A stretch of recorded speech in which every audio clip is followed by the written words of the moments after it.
bien. Eh bien écoutez, aujourd'hui une nouvelle vidéo sur la pêche du black bass. Je vais vous montrer principalement les leurres que j'utilise, donc plutôt une sélection de leurres. Bientôt vous aurez une deuxième vidéo sur le matériel que j'utilise et une troisième vidéo sur les spots à black bass, comment attraper un black bass avec les leurres, comment le manipuler, comment le remettre à l'eau dans les meilleures conditions. Eh bien écoutez, on va commencer directement donc avec les leurres. Donc il y a plusieurs catégories de leurres pour la pêche du black bass. Les leurres souples, les leurres dures, les leurres de surface. Donc dans un premier temps, les leurres souples que j'utilise finalement vont pas être différents de la majorité des pêcheurs de black bass, c'est-à-dire que tout ce qui est croc, donc les écrevisses, les worms, donc vers de terre, qui sont vraiment très bien en ce début de saison, puisque les black bass ne sont pas encore montés proches de la surface, ne sont pas forcément non plus entre deux eaux, et c'est vrai que aller les chercher au fond, c'est aussi une facilité. Une façon vraiment de pouvoir en attraper davantage. Alors je ne vais pas vous présenter des crocs et des worms parce que ça on en a vu, revu et revu, mais plutôt les montages que j'utilise. Donc moi je vais utiliser principalement pour les worms le J-Carring. Donc J-Carring, qu'est-ce que c'est? Eh bien c'est un hameçon texan relié donc à un anneau brisé ou un émerillon spécifique avec un plomboir dessus. Le grand avantage de ces montages là, c'est qu'on peut percer facilement les herbes, ça ne gêne pas du tout, ça ne bride pas non plus la nage du leurre, et moi c'est ce que j'affectionne particulièrement et quasiment le montage que j'utilise principalement en plus du white place. Donc voilà, en leurre souple, moi ce que j'aime bien utiliser c'est le Fatica de chez Yamamoto, donc toujours pareil, monté en J-Carring. Donc le Fatica, le grand avantage c'est que c'est un leurre très dense qui peut se lancer très loin, même en weightless, qui est vraiment bien adapté pour les hameçons texans, donc pas besoin de repiquer l'hameçon texan, et on a quelque chose qui vous permet de passer les herbes sans aucune difficulté. Je prends régulièrement des black bass, donc avec plutôt en pêchant sous les frondaisons, au niveau vraiment des herbiers, et c'est un leurre qui est vraiment très sympathique à pêcher. Ensuite, donc une fois qu'on a fait un peu plutôt le fond de l'eau, on peut remonter. Donc quand les black bass sont entre deux eaux, moi j'utilise principalement le jerkbait. Donc en jerkbait, j'ai le Vision 110 de chez Megabass, donc un très bon jerkbait qui s'anime de plusieurs façons, vraiment rien à redire, qui m'a rapporté aussi pas mal de black bass. C'est vrai que c'est un leurre que j'utilise aussi beaucoup pour le brochet et l'aspe, et c'est vraiment un leurre passe-partout qui s'anime d'énormément de façons différentes et qui est vraiment très pêchant. Donc on a le Vision 110, mais on a aussi le Vision Magnum, donc 13 cm, donc un peu plus gros, et qui là va permettre de cibler des black bass un petit peu plus grands. J'utilise aussi beaucoup le chatterbait, avec une très grosse préférence pour le chatterbait Wild Hilder de chez Megabass, monté donc avec One Up 5 pouces, donc soit un One Up Shad, soit un One Up Worm, qu'est-ce que je dis, un One Up Slug. Donc c'est vrai que l'animation est vraiment très plaisante, donc en linéaire, pas compliqué du tout, et vraiment c'est très très pêchant, et surtout quand vous êtes sur des spots très pêchés où vous avez énormément de personnes qui pêchent. C'est vrai que sortir un chatterbait, peu de personnes y pensent, et généralement ça peut faire la différence. J'utilise aussi le Divinator de chez Biwa, donc principalement en 22 grammes, tout simplement parce que quand on a besoin de pêcher des zones assez éloignées, c'est vrai que le Divinator a une bonne pénétration dans l'air et vous permet d'être lancé vraiment très loin. Après, tout simplement animation linéaire, canne haute, et c'est vrai que ça m'a rapporté aussi pas mal de black bass. Il ne faut pas s'étonner aussi de pêcher avec des gros leurres. Le black bass, et notamment les black bass à partir vraiment de 40-45, commencent à avoir une gueule vraiment assez impressionnante, assez grande, qui permet vraiment finalement d'attraper des très gros leurres. Donc il ne faut pas hésiter à monter en taille de leurre, ça fera certainement la différence. Donc Donc pour monter en taille de leurre, moi ce que j'aime beaucoup, et pour cibler les gros black bass, c'est le McDrift de chez Megabass, toujours en 6 pouces. Vous l'avez aussi en 5 pouces qui peut être un peu plus petit et donc peut-être plus adapté aux black bass que vous avez chez vous, si vous avez des black bass qui sont une taille moyenne environ de 30 à 40 cm.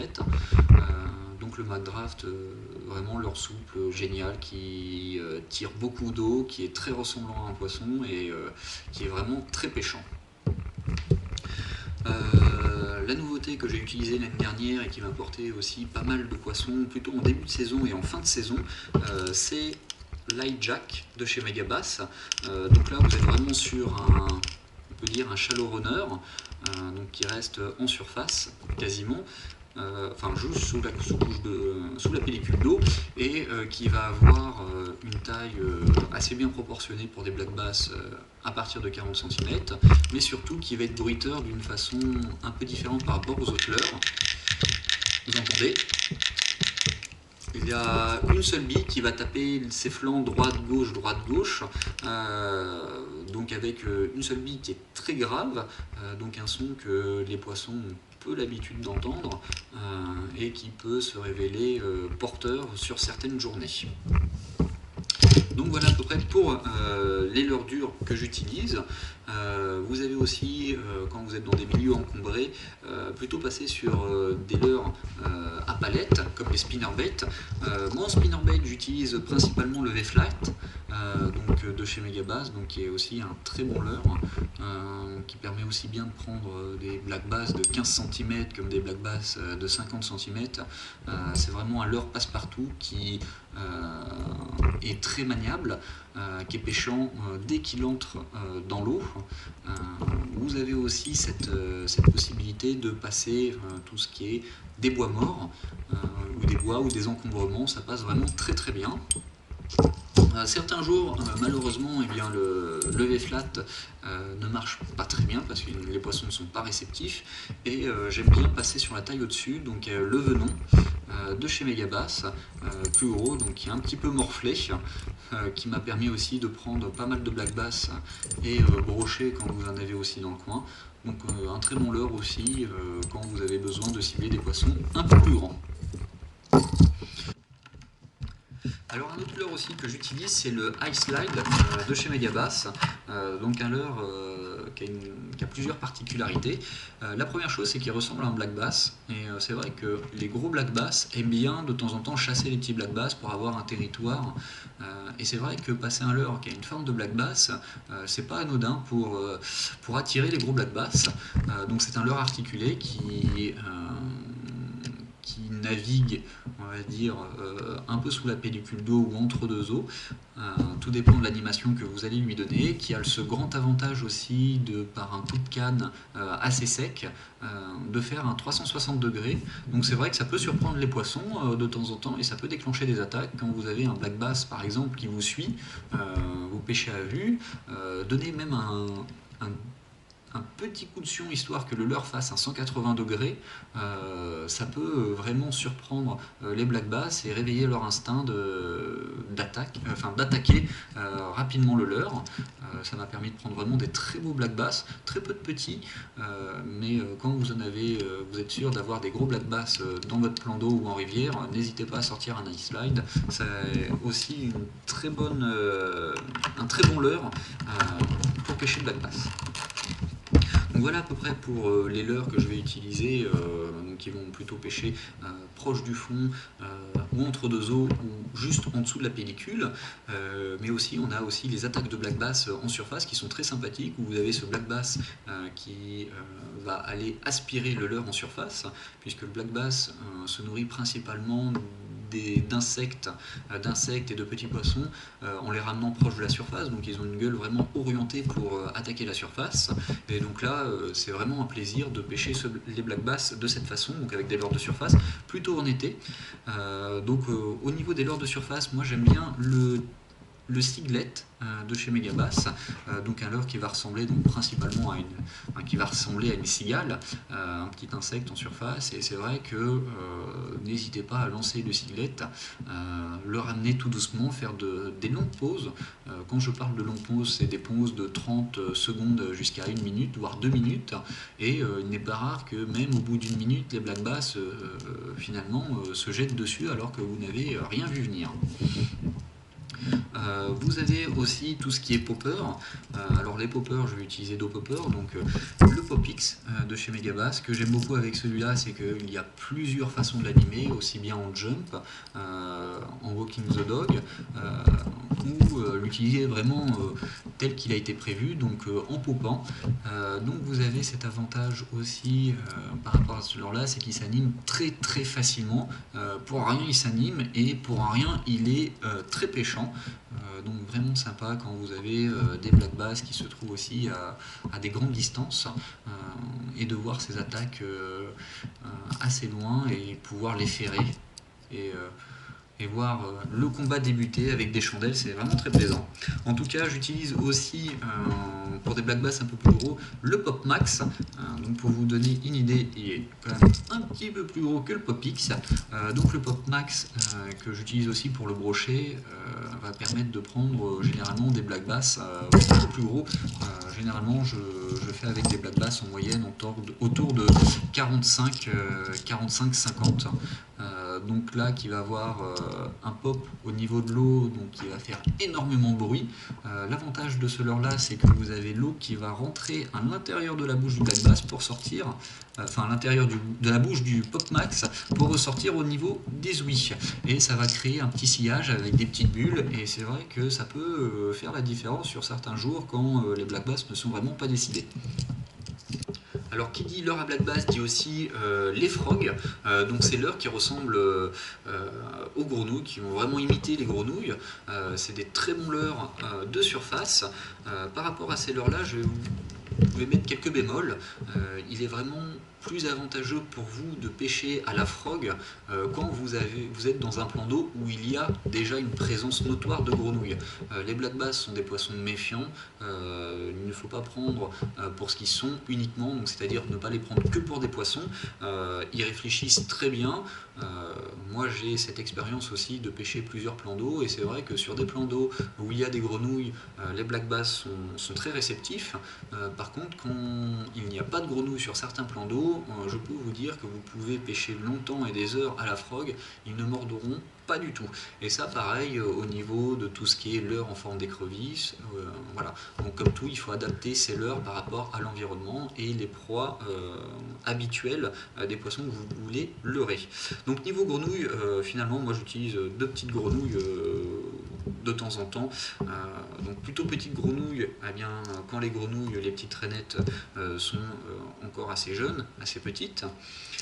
Quand vous avez quelques mémères en grenouilles un peu plus grosses, n'hésitez pas à sortir le même modèle mais un peu plus gros, donc que vous trouvez chez Decathlon, dont j'ai oublié la marque d'ailleurs, mais ils ne sont pas très chers. Bon, ça vaut ce que ça vaut, hein. Vous perdez un œil très facilement, mais ça n'empêche pas que pour la pêche du black bass ou même du brochet, c'est très plaisant. Un autre leurre aussi que j'ai commencé à tester en ce début d'année, un leurre qu'on entend énormément parler, c'est les Basireski de chez Deps. Donc un leurre qui va avoir une forme de grenouille, qui va imiter une grenouille, mais qui par rapport à ses homologues va avoir cette animation un peu en crawling, donc qui peut attirer les black bass. Vous allez pouvoir l'animer bien entendu de différentes manières. C'est un leurre voilà, qui m'a apporté quelques beaux black bass en ce début de saison, un 42, un 43 de mémoire, et oui, puis après 2-3 autres un peu plus petits. Donc vraiment sympa à utiliser. Je connaissais pas du tout, et je pense qu'en taille 60 c'est déjà un bon compromis pour prendre des black bass entre 30 à partir de 30, tout simplement parce que les black bass plus petits vont pas réussir à dégager l'hameçon pour être piqués. Donc c'est vrai que parfois vous allez être frustré d'avoir de nombreuses touches et pas réussir à piquer un seul poisson. Et bien descendez plutôt en taille de frog, ça peut faire la différence. Sinon vraiment le leurre, la frog que j'affectionne tout particulièrement, c'est le Pony Gabo de chez Megabass. Donc là on peut voir, hein, le leurre est complètement défoncé, d'ailleurs il est limite à jeter parce qu'il prend complètement l'eau, il a été vraiment malmené par les black bass. J'ai dû en prendre, je pense l'année dernière, juste avec ce leurre là, j'ai dû en prendre facilement une cinquantaine. Pas des petits black bass, donc c'est vrai que les black bass ont des dents. N'hésitez pas à mettre la main dedans, hein, toucher quand vous allez avoir un black bass, ça fait un peu comme une râpe, un peu finalement comme le silure. C'est pas des poissons qui vont vous blesser si vous mettez la main sur leurs dents ou dans la gueule, bien au contraire. Et donc bien ces râpes là, bien, on les voit, hein, ça râpe aussi les leurres et la peinture des leurres.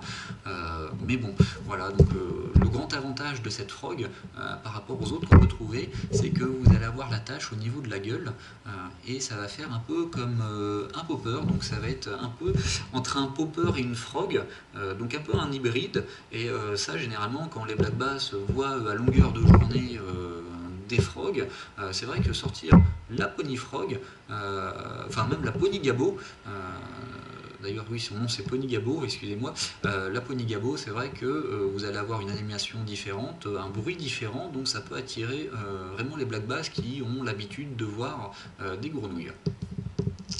Voilà à peu près pour les leurres et la sélection de leurres que je vais utiliser pour le black bass. Dans une prochaine vidéo, je vous montrerai un petit peu le matériel, la canne que j'utilise, moulinet, tresse, bas de ligne, un peu rentrer dans le détail technique de la pêche du black bass, puisqu'il n'y a pas besoin forcément de descendre, avoir des bas en fluorocarbone de 20 centièmes pour prendre des beaux black bass, et des black bass même qui sont sollicités à longueur d'année. Et dans une troisième vidéo, vous montrer un petit peu les spots et comment aborder certains spots typiques à black bass, où vous savez que sur certains spots, vous savez qu'il y a un black bass, vous pouvez le voir, vous savez qu'il est là, puisque les black bass sont très territoriaux et vous avez souvent un black bass au même endroit. Et c'est vrai que de session en session, vous pouvez pêcher le même black bass, vous savez qu'il est là. Vous montrer un peu comment aborder les spots, vous montrer un peu par rapport aux spots quelle leurre utiliser, quelle leurre je vais privilégier, quelle animation je vais lui donner, puisqu'avec un leurre on peut faire plusieurs animations et toutes les animations ne sont pas forcément bonnes en fonction des situations. Donc voilà, et bien écoutez, j'espère que cette vidéo vous aura plu et on se retrouve très bientôt pour cette deuxième vidéo. Au revoir.